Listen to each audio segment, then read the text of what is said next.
Good morning, good afternoon, good evening, guys. Welcome to Chris is Talking, and this is another Flash Season 4 episode review, and this is for episode 2. And once again, CW deliver with another great episode. And I like this episode because we actually got to see a bit of everyone doing something. You know, we got to see a bit of Cisco and his relationship. We got to see a bit of the issues between Barry Allen and Iris, and love it or hate it, I'm glad that they're back together again.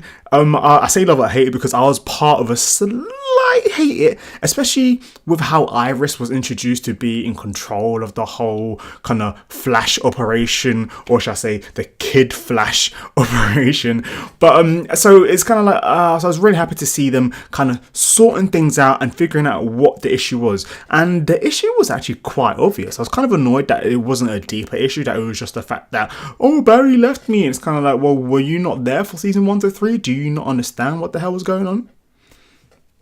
So apart from that, I was kind of like, but I did really enjoy this episode. Bar that, I loved all of Cisco's references and how just wacky and crazy Cisco was. Cisco is literally the goals right now, you know, being a super cool, funny nerd whilst also having a hot smoking girlfriend who accepts you for who you are. And it's kind of like, yes.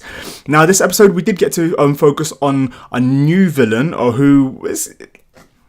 Now, in this episode, we did get to focus on a new villain called Kilgore. I think that was his name. At first I was like, what is his power? How is this kind of relevant to the series? But once again, at the end of the episode, we get to see that this is another check piece for the Thinker, and the Thinker is actually collecting a whole bunch of other mutants together to do something. Who knows what? We don't know just yet. We are only in episode 2, but what we were able to see is that there were 12 slots.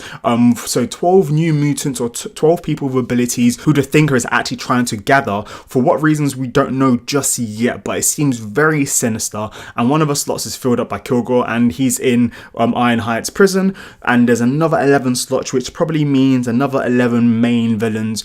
If I am correct, then most of the time, all the other Flash series have had around 23 episodes. So we'll probably end up having around 11. The rest of 11 of them will be up to the halfway point. Probably have a season break, and then we'll come back, and then that's when the Thinker will actually be the main villain. So I'm thinking the Thinker will actually kind of reveal himself properly to Barry Allen and the rest of the gang around episode 11 or episode 10, and that's when they'll realize, oh shit, we really need to get ourselves together. Or it could be that the Thinker is the main villain for the first half of the series, and then the second half of the series we'll have a new villain. Let me know what your thoughts are down below. Now, once again, I really liked how fluid it looked. CW have really put in more for their budget, because the scenes where the Flash is doing his Flash stuff, it sounds very, very weird saying that, but the scene where Barry Allen's doing all his Flash stuff looked amazing as usual. They have definitely stepped the game up since season 2, and I can say this because the quality that they're given with Barry Allen doing his kind of like his Flash stuff, once again, I'm repeating myself from what happened in the last episode, but it's almost as good as the quality, or if not better, than what happened with the whole Savitar stuff at the end of season 3. And if they're able to keep that level of quality up consistently, I can honestly say that this series is gonna just basically, there is no end for this series, and hopefully that we can end up seeing way more coming out of this. Now, I know that there was a slight rumor that Tom Welling was trying to do something with Smallville, where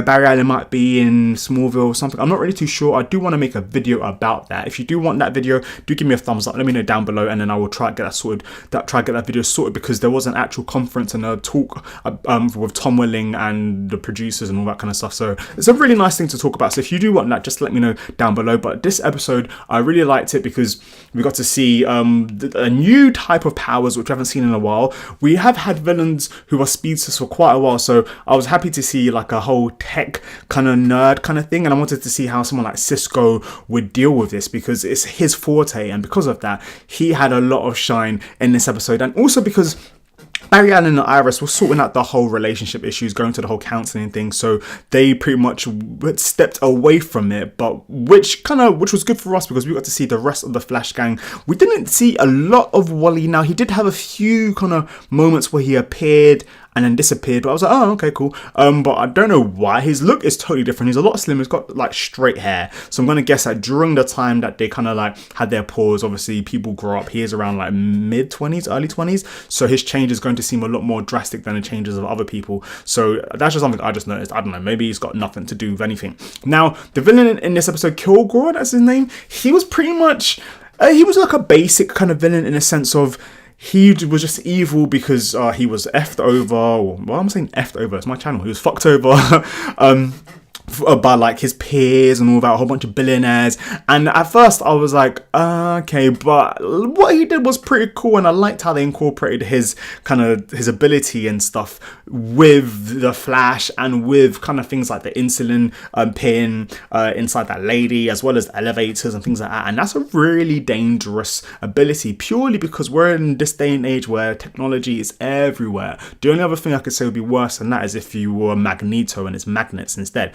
But to be able to control technology in 2017 or whenever you're watching this, I'm going to guess it's 17 plus, then that's really, really crazy. So it's a very, very relevant ability. And apart from the fact that the suit that Cisco made, that's the only reason why he had an issue fighting Kilgore, was pretty much it. If it wasn't for that, he actually would have been able to do it. Wally got knocked out straight away, so he had fuck all to do with anything.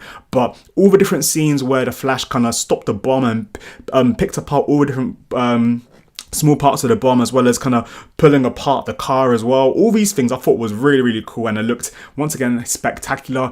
Tell a lie, we did get to see Wally when he went inside the house, kind of when he went there with Joe to save that computer chick nerd. I don't really remember what her name was, but the last victim. And she didn't really seem like a victim, because by the end of it you realize how much like she was an actual bitch, and that she was like willing, and she was like, look, we didn't do anything in the eyes of the law, we are innocent, we removed anything kind of tracing back to us. And I was like, oh shit, so you're that kind of person, do you deserve it? I don't know.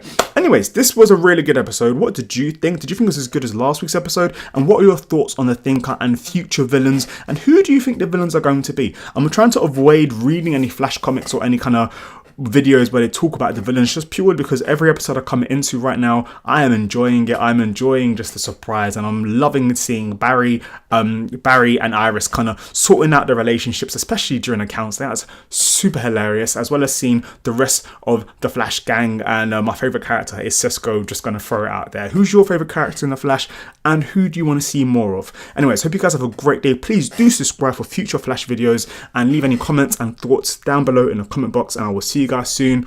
Chris is talking. Peace.